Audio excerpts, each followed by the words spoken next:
And we are recording in 3, 2, 1. Hello, and welcome to Get Booked this week. I am Sam. I'm Jennifer. And we look a little bit different today. We are recording in our offices today to socially distance. Today we are going to talk about armchair travel, which is our new bingo sheet for the month of August.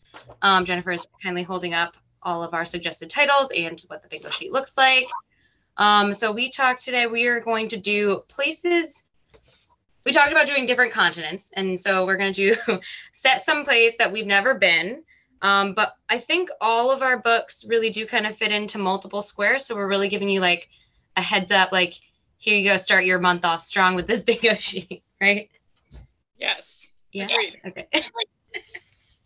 All right. So I'm gonna go first. So my first one is actually Slumdog Millionaire, which is widely known as a major motion picture. What people might not know is that this movie is based off a book that was originally published as Q&A, and I'm so sorry, by Vikas Swarup, the author. I hope I got that right. It's definitely a rags to riches story of Ram, a young waiter in India who has no formal education, but then proceeds to win a really big quiz show, and then is incarcerated because there's accusations of him cheating. Like, how could this person that had no formal education win this? Like, it's like Who Wants to Be a Millionaire type show. So this book takes us all throughout Ram's life, showing how he traveled through India because he experienced different people. He was orphaned as a baby. And so all of these experiences and encounters with other people gave him the answers that he needed to win this big quiz show. So if you've seen the movie and liked it, I would definitely recommend this book. So maybe this one would be also Book Was Better, which is a square on this bingo sheet. Cool. All right. Over to you, Jennifer. So I went about this a little bit differently, and we had a little miscommunication, which was fine. So I have 3 books set in different spots. So I'm just going to do 3 books really quickly at once. So this one is called The Red Pencil. It is Andrea Davis Pinkney, and this is a novel set in verse, which is great. There are some pictures. So it's kind of like a middle grade book. And Amira is 12.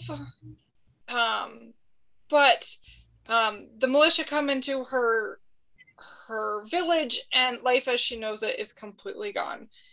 And then she's in a refugee camp. She gets a single red pencil as a gift, and it kind of opens her mind to all of these different things. So it's a little bit hard to read just because of the subject matter, but it was really good. And because of the novel in verse, it does go very quickly. So that's really fun. And then Beasts Made of Night. This is by a Connecticut author. He was actually on Good Morning America yesterday, I think, talking about another one of his books. So he was at a library event, which was really fun, and he was talking about this book where 17-year-old Taj has this really interesting skill where it's kind of hard to explain, but he eats the sins of other people, and it's this skill that you have, but once you eat the sin, it becomes tattooed on your body. And a lot of people who have this skill kind of go a little bit, they have like a mental break because of all of these like guilts that they now see and everything. But Taj is kind of cocky, and he wants to sort of make his family proud and give them a lot of money that he can. And so he's asked to eat the sin of a royal person, and he's like, oh, what do I do? So that's Beast of Night. That is super cool. Really fascinating. Mm-hmm. And then we've talked a little bit about Rhys Bowen's mysteries, the Lady Georgiana ones before. This one is set in Kenya. She's on her honeymoon. They talk a lot about race and class, and they talk a lot about wild. So you get like wild animals, and it's like, don't go out after dark because the lions will eat you alive. And there's some hunting, and there's some not really great things with the class and the race and the hunting.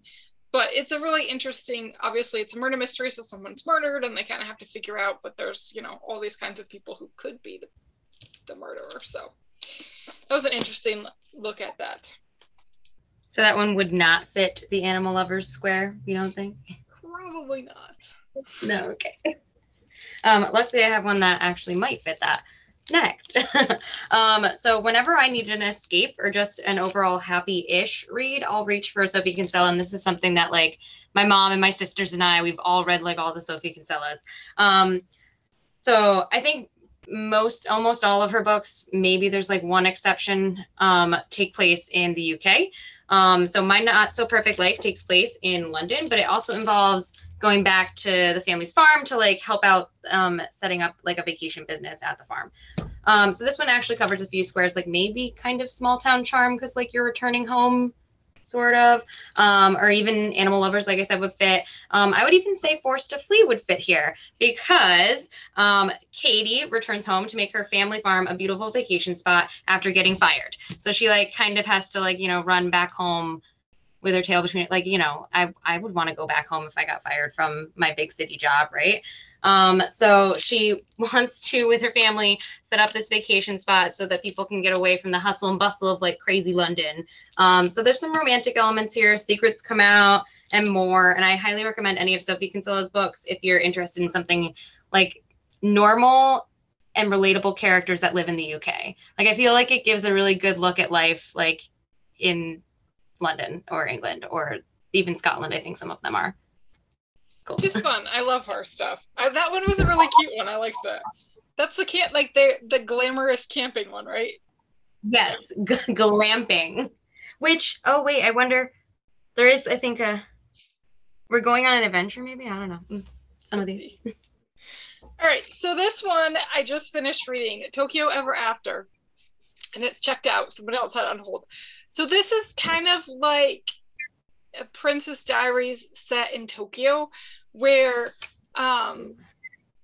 she wakes up one day and she's normal, and the next day she wakes up and she realizes that she's a princess. And she travels to Tokyo to meet her father, the prince.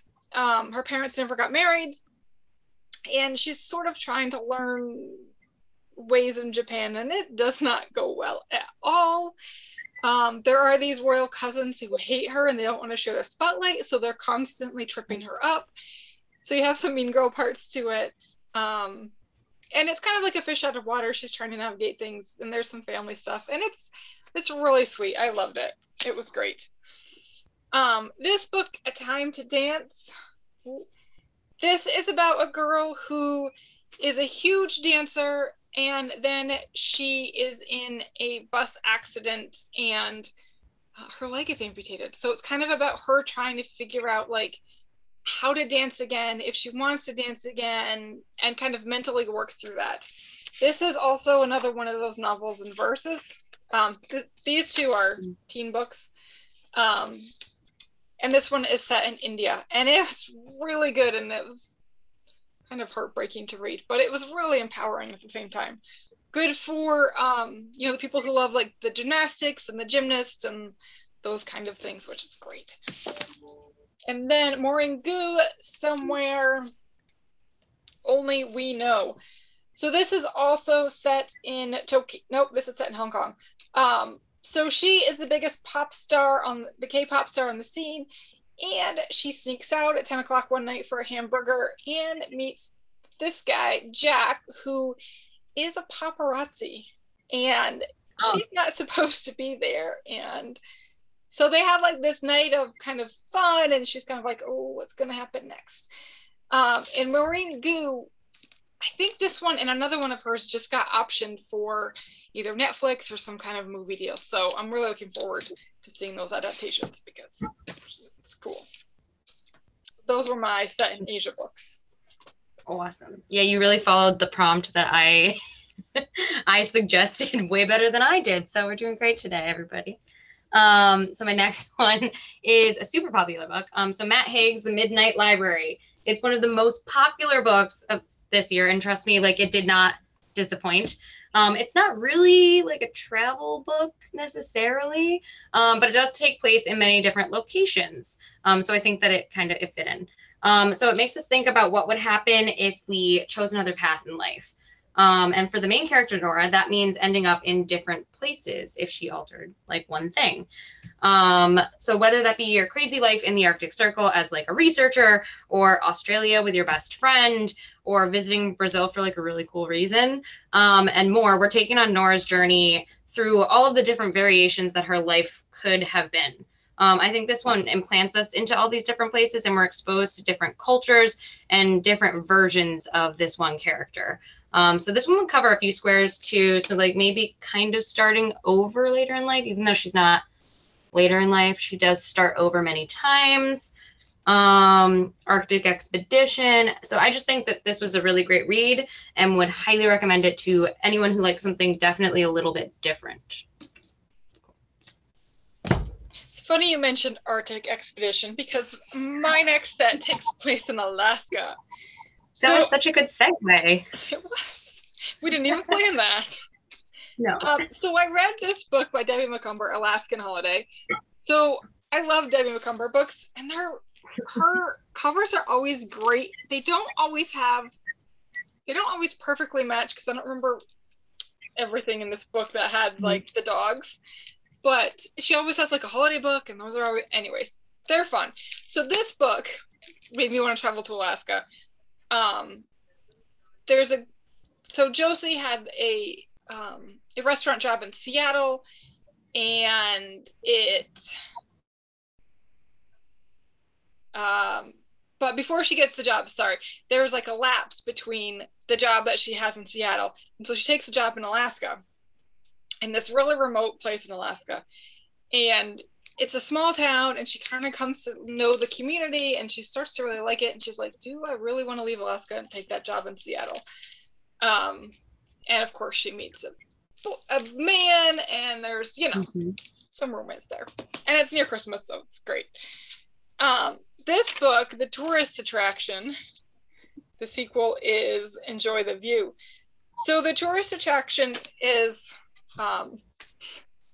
so there's the woman travels to Alaska, and she meets this guy, and they have a really hilarious meet cute, and I don't want to spoil it, but it's so out there and crazy different. So they meet, and he is kind of like the small town guy. He's kind of like Luke from Gilmore Girls. Like, he doesn't like tourists. He's really kind of grumpy. He likes the wildlife, and he likes the small town area, and he just, he's not interested, but he owns a diner.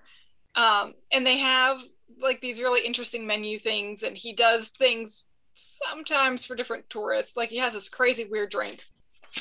But she's really excited to go off and see Alaska, and he sometimes takes her out a little bit. So you get to see some of the touristy spots, or the non-touristy spots, which was really neat, which I totally loved and made me want to go there too. And then this one, Not If I Save You First, this is Allie Carter's books. This one is a teen one.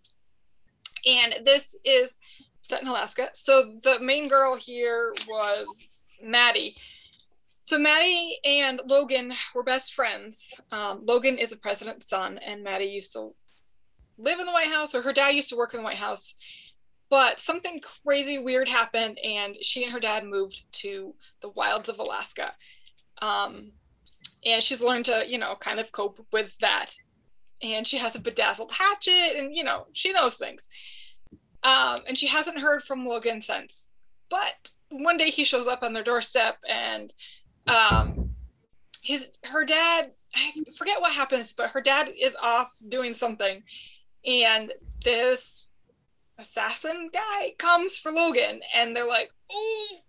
So they leave the cabin, which may not have been the best move, and it's them kind of traveling, trying to find safety in Alaska, and there's some entertainment moments, and maybe there's a little romance.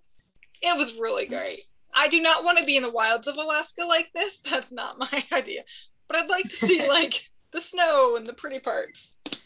So would that one fit with Walk in the Woods, the square? Yes. Yeah. I think so. All right. So my last one that I'm doing is I I feel okay. This is my favorite book series right now. Okay, I probably won't ever stop talking about how much I love Deborah Harkness and the All Souls trilogy. So the one I have here is book 2, Shadow of Night. I pulled it because it really is a great read through different locations and time. But I will say, please start with the first book, which is Discovery of Witches. Like, come on, let's be real.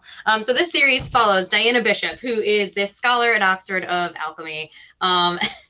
She has suppressed her magical abilities, like at a young age. Like she never really was bothered with magic, didn't want to deal with it, whatever. So obviously throughout the course of the series, she needs to hone her magic and become the amazing witch that she is meant to be and save the world or whatever. Right. So it takes us from like the US to France to the UK and even Prague. This book takes us for a wild ride through like time and history and wonderful new places. I'm a big fan. Like it has really good historical fiction elements. Like I feel like it was very true to the time periods that we were going to and the places that we were visiting. So it's absolutely my favorite book series. Please totally read it. That's my last one today. Yeah. Right. So we'll talk about another square next week. Who knows what we'll talk about? Maybe different things again. It could be. You never quite tell. Oh, maybe island hopping, because that would be fun. Yeah, that sounds fun. End of summer island hopping. Sure, because we all have money for that. It's great. Bye, everyone. Thanks for watching. See you next week.